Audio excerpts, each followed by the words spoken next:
வெண்முரசு. குருதிச்சாரல் 73. வாசிப்பது சந்தீப். அவைக்கு வருபவர்களை அறிவிக்கும் சங்கொலிகள் ஓய்ந்ததும் வேள்வியரங்கு முழுமை கொண்டு விட்டதா என்று காசியப கிருசர் எழுந்து நின்று நோக்கினார்.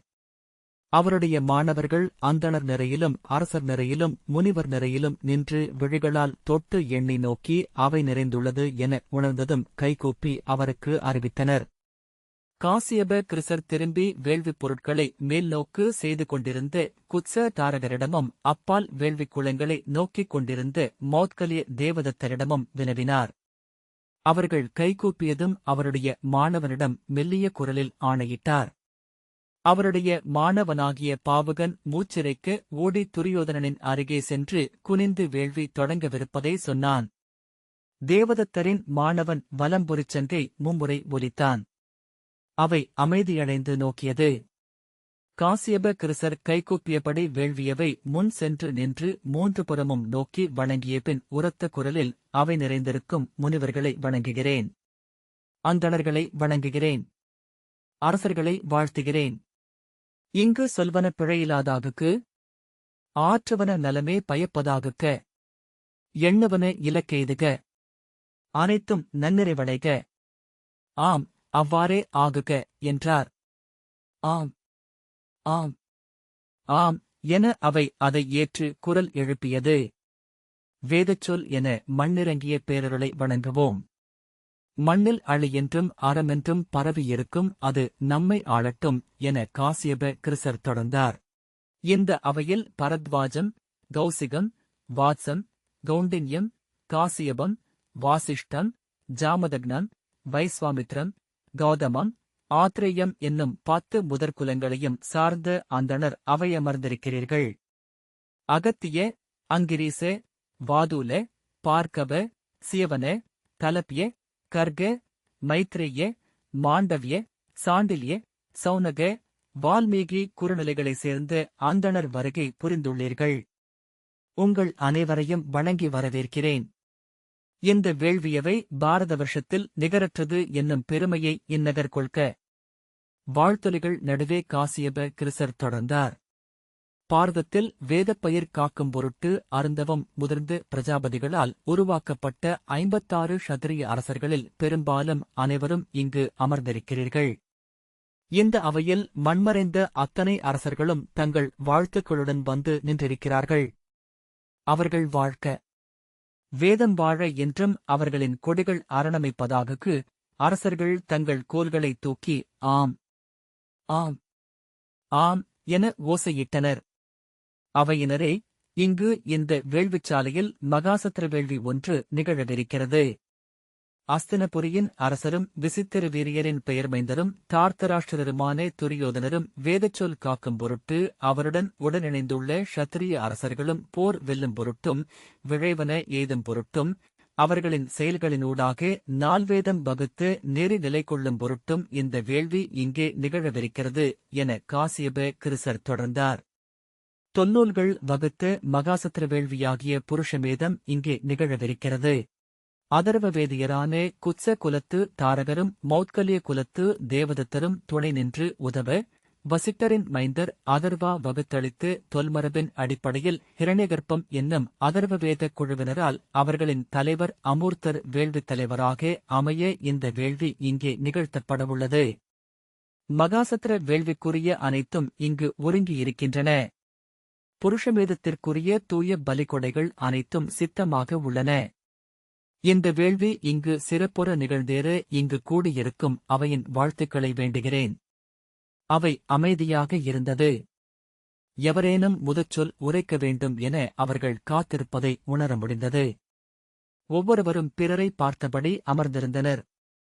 காசியப கிருசர் அவையே சூழ நோக்கியபடி நின்றார். அகத்திய குலத்தவரான திருடஸ்யு எழுந்தபோது அங்கிருந்த இறுக்கம் அகன்றது. பலர் புன்னகை புரிந்தனர்.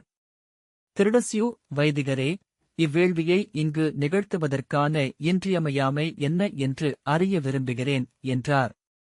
தொல்வேள்விகள் பல உள்ளன. அவற்றில் இன்றிருப்பவை சிலவே. நலம் பயப்பவை என நிறுவப்பட்டவையும் ஏராளம். பூத வேள்விகளே தீங்கிழைப்பவை என்று நம்புவோர் உள்ளனர் என்றார்.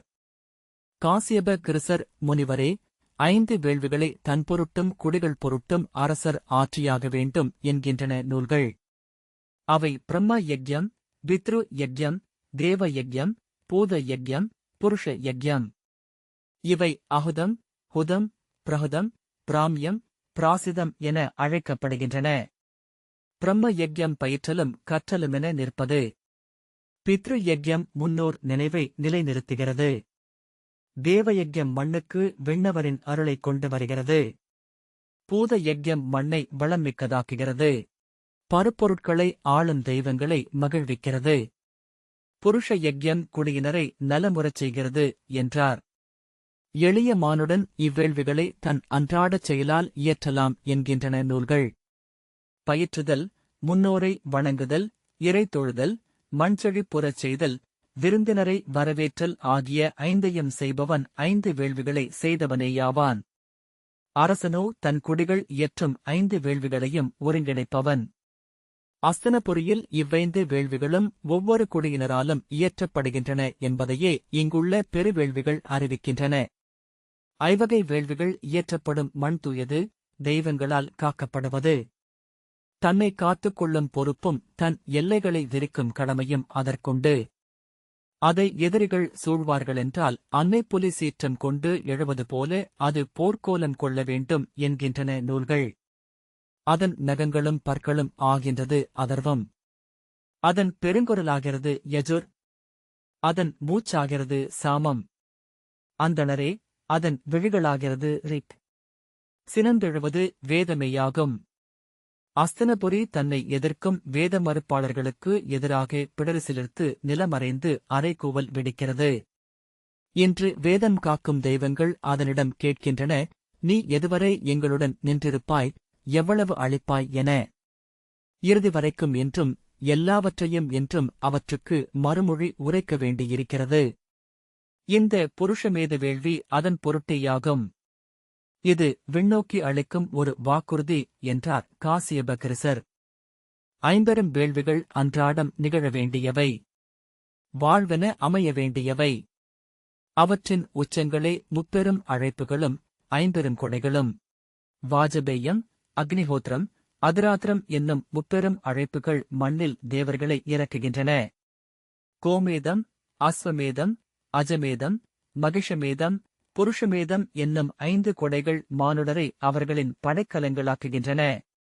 முப்பெரும் அழைப்புகள் வாழ்வு சிறக்கையில் நிகழ்ந்தாக வேண்டியவை. 50 கொடைகளோ மேலும் சிறக்கும் பொருட்டும், எதிரிகளை வெல்லும் பொருட்டும், அழிவிலிருந்து எழும் பொருட்டும் நிகழ வேண்டியவை. 50 கொடைகள் ஆற்றப்படும் நிலம் தேவரலகு போல் வெற்றியும் செல்வமும் பொலிவது என்கின்றன நூல்கள். அந்தணரே, இங்கு நிகழும் புருஷமேதமே கொடைகளில் உச்சம், இனி பிரித்தொன்றில்லை என்னும் அறிவிப்பு இது. மாற்றிலாத வெற்றிக்கு இதுவே வழியாகும். இது இங்கு நிகழ அவையோர் ஒப்புதல் அளிக்க வேண்டும் என்றார் காசியப கிருசர். நன்கு பயின்ற சொற்களில் அவர் அவையினர் உள்ளத்தை பிடித்திருந்தார். அச்சொற்கூர்மைக்கு முன் அகத்திய மரபினரால் சொல்லெடுக்க இயலவில்லை. அந்தணரே, இந்த வேள்வியை இயற்றுபவர் வேதத்தின் சாறு அருந்தியவராக, அதன் அனலை தன்னுள் கொண்டவராக, ஐயத்திற்கிடமில்லாது வேதச் சொல்லில் அமைந்தவராக இருக்க வேண்டும் என்பது நூல் நெறி.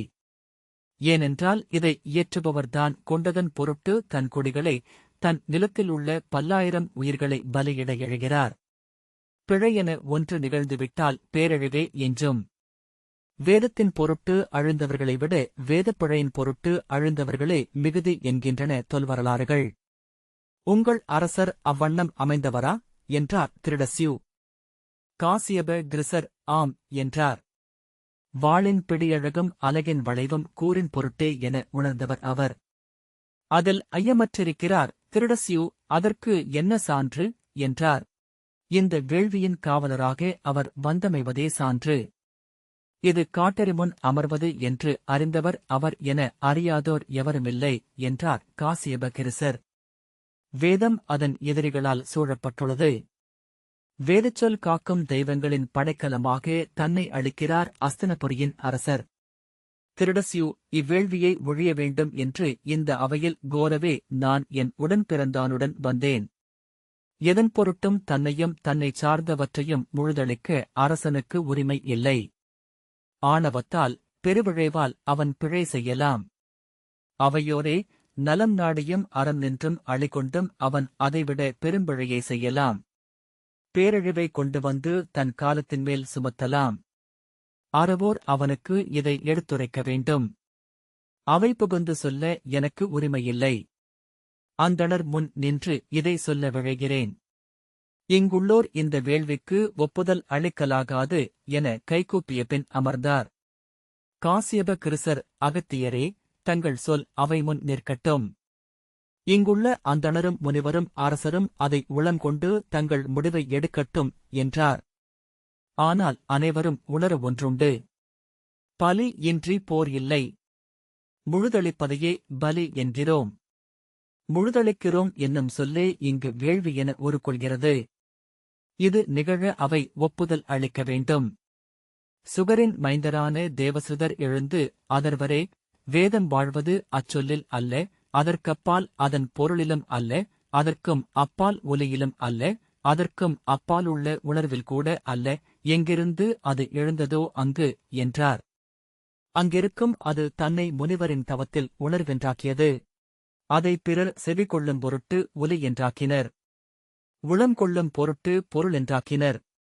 பயிலும் பொருட்டு சொல்லென்றாக்கினர். விழிகொள்ளும் பொருட்டே செயல் என்றாக்கினர். வேள்வி என்பது நுண்மையான அதை புலன்வடிவென உணரும் ஒரு தருணமே. எனவே அந்நுண்பொருள் பெருகி உலகச் செயல் என்றாகும் எத்தருணமும் வேள்வியே என்றறிக என்றார். அந்தணர்களே, விதையிலிருந்து எழுகிறது மரம். மரத்திலிருந்து உள்ளம் கூர்ந்து சென்று விதைக்குள் வாழும் நுண்மையை அடையலாம். மரத்தை எரித்து சாம்பலாக்கி உருட்டி மீண்டும் விதையாக்க முயல்வது மடமை. வேள்விச் செயல்கள் அனைத்தும் வேதமுணர்வதற்கான ஊழ்கத்தின் நடன வடிவங்களே. ஒவ்வொரு கைப்பிடி நெய்யும் அதில் விழுகையில் வேதவிழுப் பொருளான உண்மையையே சென்றடைய வேண்டும். உலகு விழைந்து எண்ணிய எய்துவதற்கான இவ்வேள்வி வேதமேமையை சிறுமை செய்கிறது. இதனால் எப்பயனும் இல்லை என்றார் அவருடைய இளையவரான கௌரபிரபர். இவ்வேள்வி முழுமையாகவே பயனளிப்பது என்பதே நூல்களின் கூற்று என்றார் காசியப கிருசர். எந்த நூல்கள் அன்றாட அவிக்கொடை பயனளிப்பவை என்கின்றனவோ அவையே ஐம்பெருங்கொடைகளையும் வலியுறுத்துகின்றன. இவை பயனற்றவை என்றால் அவையும் பயனற்றவை என்றே பொருள். அவ்வாறு இந்த அவையில் நீங்கள் உரைக்க விரும்புகிறீர்களா? முனிவரே, திருடஸ்யு வேள்வி என்பது அறிதல். அறிதலற்ற வேள்வி பயனற்ற செயல் என்றார். மருந்துண்ணுதல் நோயை ஒருக்கும் வழி. அதில் மருந்தை குறித்து அறிதல் இல்லையேல் மருந்து பயனற்றுப் போகும் என்று மருத்துவர் உரைப்பதில்லை என்றார் காசியப கிருசர். நீங்கள் விழைந்தால் இதை செய்க. இது போருக்கான தற்கொலை போல ஒரு வெற்றுச் சடங்கென்றால் அவ்வாறே ஆகுக. அருள் கூர்ந்து இதை வேள்வி என சொல்லாதிருங்கள். பிறிதொன்றும் நான் சொல்வதற்கில்லை என்று சொல்லி கௌரபிரபர் அமர்ந்தார். காசியப கிருசர் இந்த அவையில் மாற்றுச் சொல் என ஏதும் எஞ்சியுள்ளதா என்றார். அவை அமைதி காத்தது. மாற்றுச் சொல் உண்டா? மாற்றுச் சொல் உண்டா? மாற்றுச் சொல் உண்டா என மும்முறை கோரிவிட்டு, மாற்றுச் சொல் இல்லை என்றால் இந்த வேள்விக்கு ஒப்புதல் அளிக்க விழையாத அந்தணர் அவையிலிருந்து அகலலாம் என்றார். திருடஸ்யு தன் இளையோன் திருடையுடன் வெளியே சென்றார். சுகரின் மைந்தர்களான கிருஷ்ணர், கௌரபிரபர், பூரி, தேவசுதர் ஆகியோர் அவரைத் தொடர்ந்து வெளியேறினர். இந்த அவை இவ்வேள்விக்கு ஒப்புதல் அளிக்கிறதென்றே எண்ணுகிறேன். ஆம், அவ்வாறே ஆகுக என்று காசியப கிருசர் கைதூக்கிக் கூவினார். ஆம், ஆம், ஆம் என்று அவையினர் குரலெழுப்பினர். அவ்வாறென்றால் இந்த வேள்வியை தலைமை கொண்டு நிகழ்த்தும் பொருட்டு ஹிரண்யகர்ப்ப அதர்வ வேதக் குழுவின் தலைவரான அமூர்த்தரை இந்த அவை அழைப்பதாகுக என்றார் காசியப கிருசர். அவை ஆமுலி எழுப்பியது. காசியப கிருசர் அதர்வ வைதிகர்களான குத்ச குலத்து தாரகரும் மௌத்கல்ய குலத்து தேவதத்தரும் உடன் வர வேள்விச்சாலையில் இருந்து வலப்பக்கமாகச் சென்று வாயிலுக்கு வெளியே நின்றிருந்த அமூர்த்தரை வேதமொழியால் அழைத்தார். புலித்தோலாடையும் கரடித்தோலாடையும் அணிந்து நின்றிருந்த அமூர்த்தரும் அவருடைய குறுநிலையினரும் அவர்கள் அணுகியதும் உரக்க வேதச்சொல் கூவி அணுகி வந்தனர். அமூர்த்தரின் மாணவராகிய உக்கிரர் அவர்கள் அங்கு 41 நாட்களாக அணையாது பேணி வந்த எரிகுளத்திலிருந்து எடுத்து அனலை மண்சட்டியில் கையில் வைத்து அவருக்குப் பின்னால் வந்தார். அமூர்த்தரின் முதன்மை மாணவரான சுப்ரபர் கரிய காம்புகளும் சிவந்த கொம்புகளும் கொண்ட வெண்ணிறமான பசுவை அழைத்தபடி வேள்விச்சாலைக்குள் நுழைந்தார். தொடர்ந்து கங்கை நீர் நிறைந்த மண்கலங்களுடன் அவருடைய 7 மாணவர்கள் வந்தனர். அமூர்த்தர் தன் 2 கைகளையும் கூப்பியபடி வேள்விச்சாலைக்குள் நுழைந்தபோது அந்தணர் வேதச்சொல் கூவி அவரை வாழ்த்தி வரவேற்றனர்.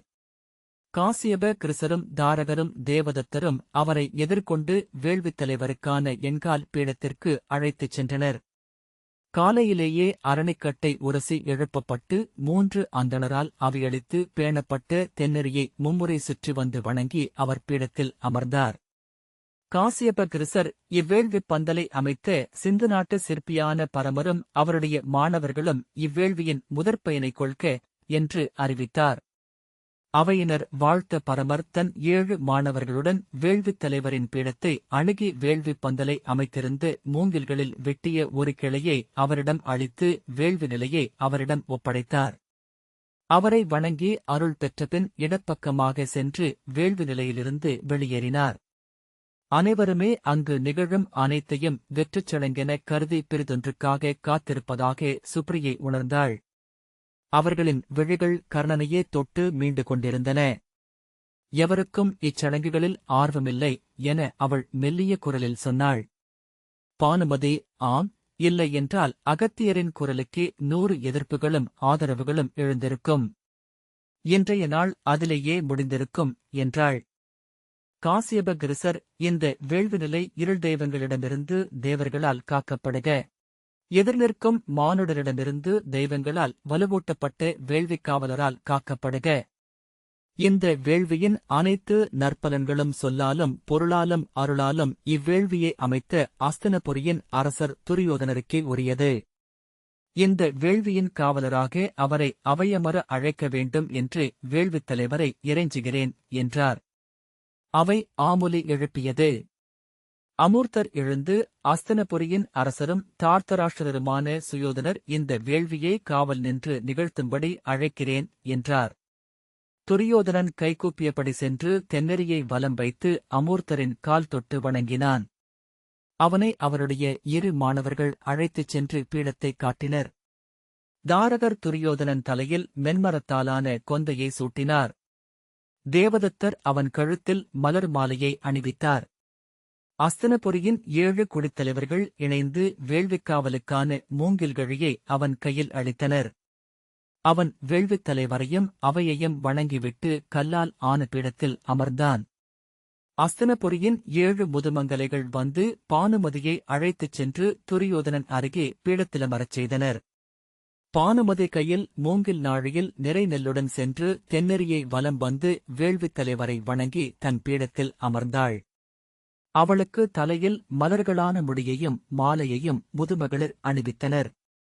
அவள் விழிகள் ஒரு கணம் வந்து சுப்ரியையை தொட்டுச் சென்றன.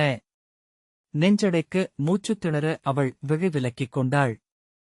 அவையை விழிதூக்கி நோக்கவே இயலாதென்று தோன்றியது. பின்னர் அவள் கர்ணனை நோக்கினாள். நீண்ட உடல் பீடத்தில் மிகச்சரியாக மடிந்து அமைய அசைவின்றி அமர்ந்திருந்தான். அங்கிருப்பது மானுடன் அல்ல பாறை என்பது போல உணர்ந்தாள். அவன் இமைகளை நோக்கிக் கொண்டிருந்தாள்.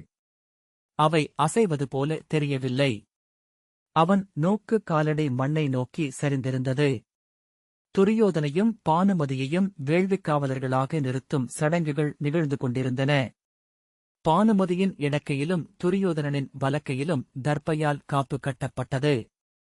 நரும்புகையாட்டு சுற்றியும் கங்கை நீர் தெளித்தும் அவர்களை தூய்மை செய்தபின் மலரிட்டு வாழ்த்தினர். வேதம் ஒலித்துக் கொண்டே இருந்தது. விஷ்ணுவிலிருந்து பிரம்மனில் தோன்றிய அத்ரி முனிவர் வாழ்க்க. அவர் மைந்தன் சந்திரனிலிருந்து தோன்றிய அஸ்தினபுரியின் இக்குலம் வெல்க. புதன், புரூரவஸ், ஆயுஸ், நகுஷன், யயாதி, புரு, ஜனமேஜயன், பிராசினவான், பிரவீரன், நமஸ்யு, வீதபயன், சுண்டு, பகவிதன், சம்யாதி, ரஹோவாதி, ரத்ராஸ்வன், மதினாரன், சந்துரோதன், துஷ்யந்தன், பரதன், சுஹோத்ரன், சுஹோதா, கலன், கர்த்தன், சுகேது, பிருஹட்சத்ரன், ஹஸ்தி, அஜமேடன், ருக்ஷன், சம்பரணன், குரு என்னும் கொடிவழியினன் இவ்வரசன். குருகுலத்தவனாகிய இவன் புகழ் வெல்க. ஜானு, சுரதன், விடுரதன், சார்வபௌமன், ஜயத்சேனன், ரவியயன், பாவகன், சக்ரோத்ததன், தேவாதிதி, ருக்ஷன், பீமன், பிரதீபன், சந்தனு, விசித்திரவீரியன் என்னும் குலவரிசை சிறப்புறுக.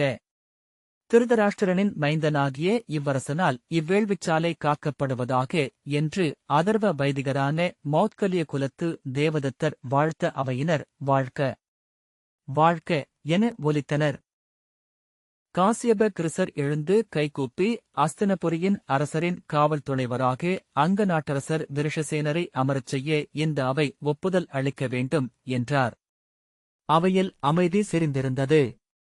அவரே தன் முதன்மைத் தோழர் என்று அஸ்தினபுரியின் அரசர் அறிவித்திருக்கிறார். இங்கு அவையமர்ந்துள்ள அரசர்கள் அனைவரும் அதை ஏற்றுக்கொண்டவர்களே. மாற்றுரைப்பவர்கள் தங்கள் சொல்லை அவை முன் வைக்கலாம் என்று காசியப கிருசர் சொன்னார். க்ஷத்ரியர் அவையிலிருந்து சொல்லெழவில்லை. அந்தணர்களிடமிருந்து மாற்றுச் சொல் இருந்தால் எதிர்நோக்குகிறோம் என்றார் காசியப கிருசர். அந்தணர்கள் ஒருவரை ஒருவர் நோக்கிக் கொண்டனர். இந்த வேள்வியில் பங்கு கொள்ளும் வைதிகர்களின் உள்ளம் பெரிதென்றால் அவர்கள் அறிவிக்கட்டும் என்றார் காசியப கிருசர். சற்று நேரம் காத்தபின் முனிவர்களில் மாற்றுரைப்போர் இருப்பின் சொல்லுக்காக காக்கிறோம் என்றார். அனைவரும் முனிவர்களின் முகங்களை மாறி மாறி நோக்கிக் கொண்டிருந்தனர். காசியப கிருசர் அந்தப் பொழுதை நீட்ட விரும்பாமல் ஆகவே என தொடங்க வைதிகரான குண்டஜடரர் தன் பெருத்த உடலை உந்தியபடி எழுந்து எங்களுக்கு மாற்றுச் சொல் என ஏதுமில்லை வைதிகரே. முறைமைகளை மட்டுமே எதிர்பார்க்கிறோம் என்றார். முறைமைகள் கடைபிடிக்கப்படும் அந்தணரே என்றார் காசியப கிருசர். குண்டஜடரர் அவ்வண்ணமென்றால் முதலில் அஸ்தினபுரியின் அரசருக்கு உரைக்கப்பட்டது போல அங்கருக்கும் குலமுறை கிளத்து சொல் எழுக என்றபின் அமர்ந்தார். அரசரவையில் எழுந்த ஏளனச் சிரிப்போசை ஊமை முழக்கமாக பந்தலை நிறைத்தது. காசியப கிருசர் அவர் குலமுறைப்படி அரசை அடைந்தவரல்ல என்பதனால் அது தேவையில்லை என்றார். ஆம், ஆனால் வேள்வியில் அமர்கையில் அவருடைய மூதாதையருக்கான வேதச் சொல்லை அவர் உரைத்தாக வேண்டும். அவர்களுக்கு அவர் அளிக்கும் அவி எங்கு சென்று சேருமென இந்த அவை அறிந்தாக வேண்டும் என்றார் குண்டஜடரர். அதை நாம் அறிந்தாக வேண்டுமென நூல்கள் உரைக்கின்றனவா என்று காசியப கிருசர் கேட்க, ஆம், வழக்கமாக அது கோரப்படுவதில்லை. ஆனால் அந்த அவி வெண்வாழ் அரக்கருக்கோ அசுரருக்கோ அன்றி இருட்டெய்வங்களுக்கோ செல்கிறதா என உறுதி செய்தாக வேண்டும். நம் வேள்வியால் எதிரிகள் பெருகலாகாது. ஏனென்றால் இது புருஷமேதம் என்றார் குண்டர். காசியப கிருசர் இது முறையல்ல என்று தொடங்க கௌதம குலத்தவரான சிரகாரி, ஆம், அவர் சொல்வது முறையே. வேள்வியவையில் அமர்பவர் எவர் என நாம் அறிந்திருக்க வேண்டும் என்றார். முனிவரே, வேள்விக்கான தகுதி பிறப்பால் வருவதா என்ன? நாற்குலமும் வேள்வி செய்ய உரிமை கொண்டவை என்றல்லவா தொல்லூர்கள் சொல்கின்றன என்றார் காசியப கிருசர். கண்வ மரபினரான திருசோகர், ஆம், ஆனால் நாங்கள் இங்கு கோருவது அவருடைய மூதாதையர் எவர் என்பதை நாங்கள் அறிய வேண்டும் என்றே என்றார். அவர் சூதரான அதரதனின் மைந்தர். தந்தையென அவரை ஏற்றுக்கொண்டவர். அதரதரின் மூதாதையர் நிறையை அவர் கொள்ளலாம் என்றார் காசியப கிருசர். அவ்வாறென்றால் அவர் இந்த வேள்வியவையில் அரசர் என அமரவியலாது என்று குண்டஜடரர் சொன்னார். இது க்ஷத்ரியர் அமர வேண்டிய பீடம் என்றே நூல்கள் சொல்கின்றன.